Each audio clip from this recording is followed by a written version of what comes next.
अस्सलाम वालेकुम, I am Ayesha और हम नेशन स्टेट सिस्टम डिस्कस कर रहे हैं। इस वीडियो में हम लोग challenges to the nation state system discuss करेंगे, लेकिन नेशन स्टेट सिस्टम क्या होती है, उसकी हिस्ट्री और फ्यूचर से रिलेटेड इससे पहले की वीडियोस अगर आपने नहीं देखी तो पहले आप वो देख लीजिएगा, फिर आप इसको देखिएगा तो आपको अच्छे से समझ में आएगी।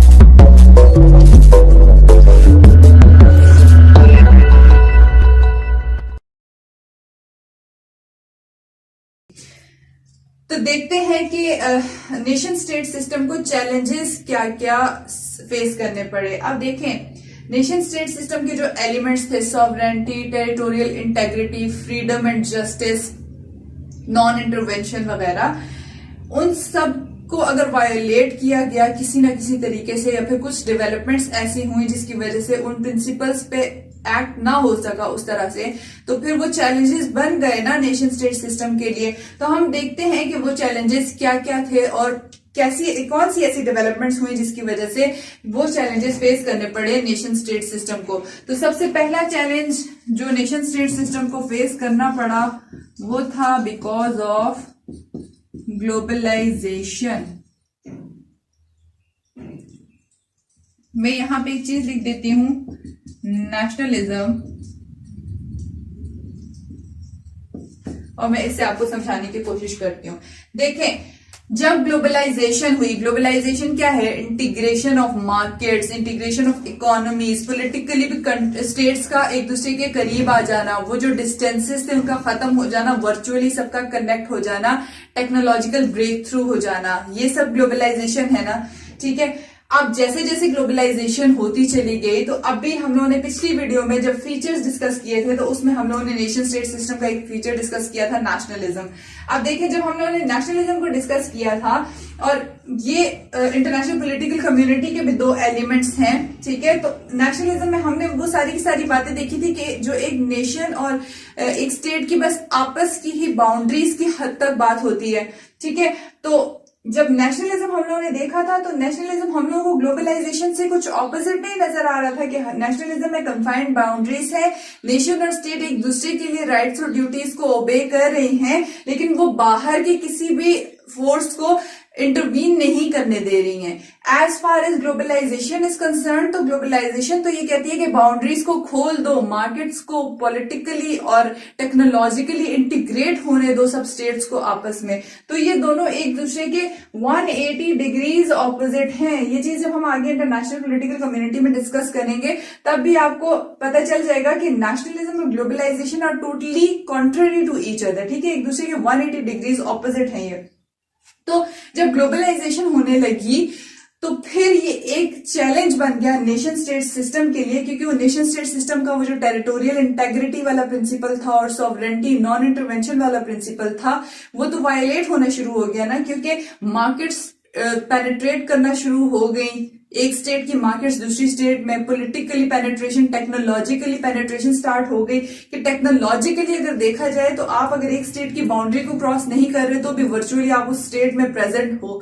तो फिर वो नेशन स्टेट सिस्टम के लिए एक चैलेंज बन गया। दूसरा चैलेंज जो नेशन स्टेट सिस्टम को फेस करना पड़ा वो था फंडामेंटलिज्म का।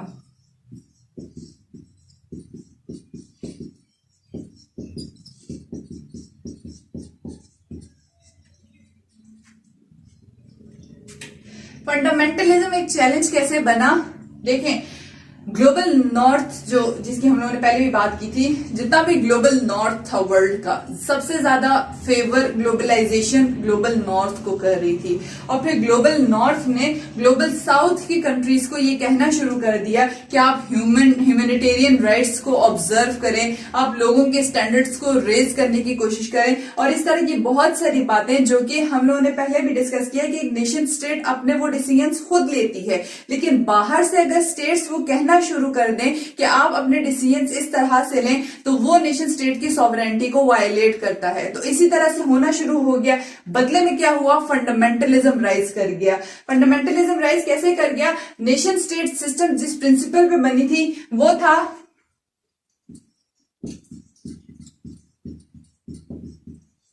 डाइवर्सिटी एंड चॉइस का। मतलब क्या कि वो जो एक नेशन स्टेट होगी वो डाइवर्सिटी, उसके अंदर डाइवर्सिटी तो होगी, डिफरेंट नेशंस रह रही होंगी, लेकिन सब अपनी मर्जी से ऑपरेट कर सकेंगी उस सॉवरेन गवर्नमेंट के स्टैब्लिश्ड रूल्स के अंदर रहते हुए।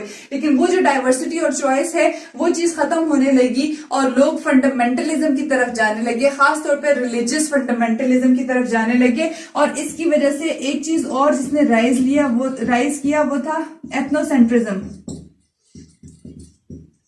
एथनोसेंट्रिज्म का राइज होने लगा। अब एथनोसेंट्रिज्म क्या है कि आपका अपने कल्चर के लिए अपने वैल्यूज को बेहतर समझना और दूसरे वैल्यूज के लिए प्रेजुडिस क्रिएट हो जाना या हेट्रेड क्रिएट हो जाना। तो हुआ क्या कि फंडामेंटलिज्म का जब राइज हुआ तो वो जो डाइवर्सिटी और चॉइस का फैक्टर था वो खत्म होने लगा और फंडामेंटलिस्ट वैल्यूज की वजह से एथनोसेंट्रिज्म का राइज होना शुरू हो गया और डिविजन स्टार्ट हो गई।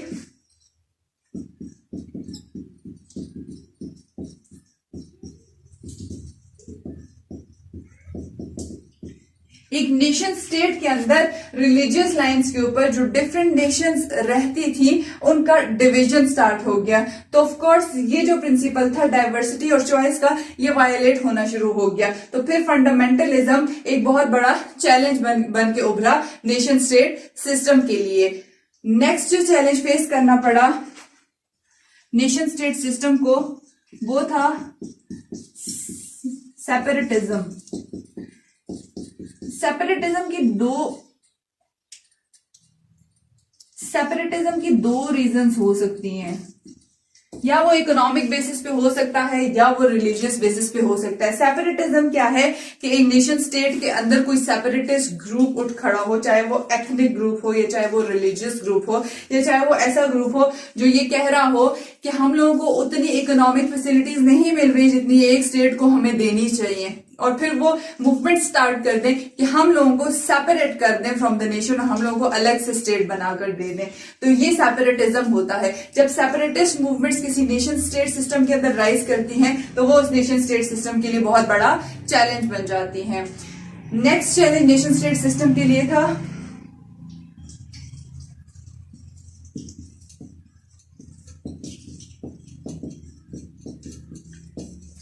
आयरडेंटिज्म।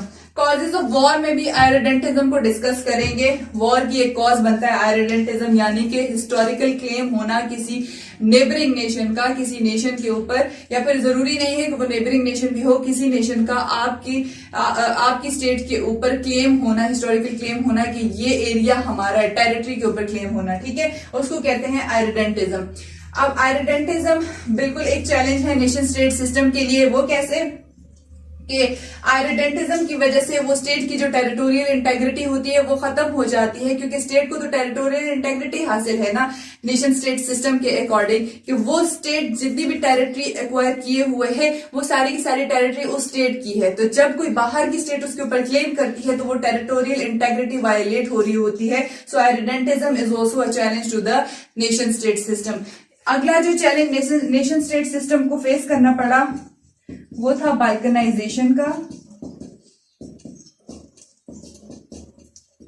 बाल्कनाइजेशन का मतलब ये होता है कि इस तरह से एफर्ट्स करना कि एक बड़ी स्टेट को तोड़ के छोटे छोटे पीसेस में कन्वर्ट कर देना, छोटी छोटी डिफरेंट स्टेट्स में कन्वर्ट कर देना। और ये किया गया था वर्ल्ड वॉर 1 के अंदर ऑटोमन एम्पायर के अगेंस्ट। ऑटोमन एम्पायर बहुत ज्यादा वीक हो चुकी थी, ऑटोमन एम्पायर को सिक मैन ऑफ यूरोप कहा जाता था। तो ऑटोमन एम्पायर के अगेंस्ट बाकी यूरोपियन पावर्स ने ये सोचा कि ये बहुत बड़ी टेरिटरी एक्वायर किए हुए है, तो क्यों ना हम इंपीरियलिज्म करके इससे टेरिटरीज छीने, पहले हम लोग इसको बाल्कनाइजेशन करके डिफरेंट पीसेस में कन्वर्ट करें। तो बाल्कनाइजेशन करना मतलब एक स्टेट को डिफरेंट पीसेस में कन्वर्ट करना, वो भी नेशन स्टेट सिस्टम के लिए एक चैलेंज है, क्योंकि जब एक नेशन स्टेट है तो किसी दूसरी गवर्नमेंट को किसी दूसरी स्टेट को ये राइट तो नहीं है वो इसकी सॉवरेनिटी को वायलेट कर सके। लेकिन बाल्कनाइजेशन हुई पास्ट में, तो इस वजह से ये भी एक चैलेंज बन गया नेशन स्टेट सिस्टम के लिए। और फाइनल चैलेंज जो हम देखते हैं नेशन स्टेट सिस्टम को फेस करना पड़ता है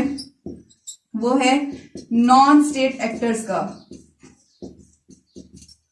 नॉन स्टेट एक्टर्स भी हम लोग पहले की वीडियोस में डिटेल में डिस्कस कर चुके हैं। नॉन स्टेट एक्टर्स खासतौर पे अगर हम लोग टेररिस्ट ऑर्गेनाइजेशंस की, टेररिस्ट ग्रुप्स की एग्जांपल लें तो वो नेशन स्टेट की रिट को चैलेंज करने की कोशिश कर रहे होते हैं, टेरिटरी एक्वायर करने की कोशिश कर रहे होते हैं, तो वो नेशन स्टेट के लिए एक बहुत बड़ा चैलेंज बनते हैं। इसी तरह से मल्टीनेशनल कॉर्पोरेशंस की एग्जांपल ले लें तो इन अ गुड वे वो टेरिटरीज, वो ट्रांसनेशनल बॉर्डर्स को जो है वो क्रॉस कर रही होती हैं।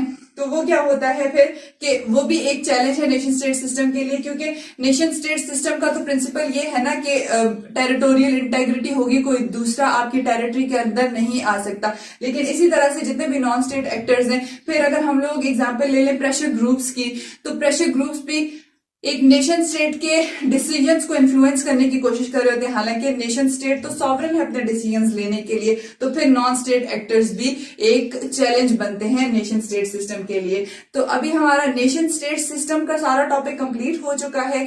नेक्स्ट टॉपिक जो आपको नेक्स्ट वीडियो में मिलेगा वो होगा एवोल्यूशन ऑफ इंटरनेशनल सोसाइटी के ऊपर, कि इंटरनेशनल सोसाइटी किस तरह से इवॉल्व हुई। और आई होप कि आपको नेशन स्टेट सिस्टम की सारी समझ में आ गई होगी कि नेशन स्टेट सिस्टम होता क्या है, ये किस तरह से इवॉल्व हुआ, इसके फीचर्स क्या थे और इसके चैलेंजेस क्या थे। अगर आपको कुछ समझ में नहीं आया तो आप कमेंट सेक्शन में पूछ सकते हैं, और अगर आपने अभी तक मेरे चैनल को सब्सक्राइब नहीं किया तो प्लीज सब्सक्राइब कर लीजिए और नोटिफिकेशन आइकॉन को प्रेस कर लीजिए, ताकि जब भी कोई नई वीडियो आए आपको उसका नोटिफिकेशन मिल सके और आपको उसका बेनिफिट हो सके। That was all for today. Thank you. Allah Hafiz.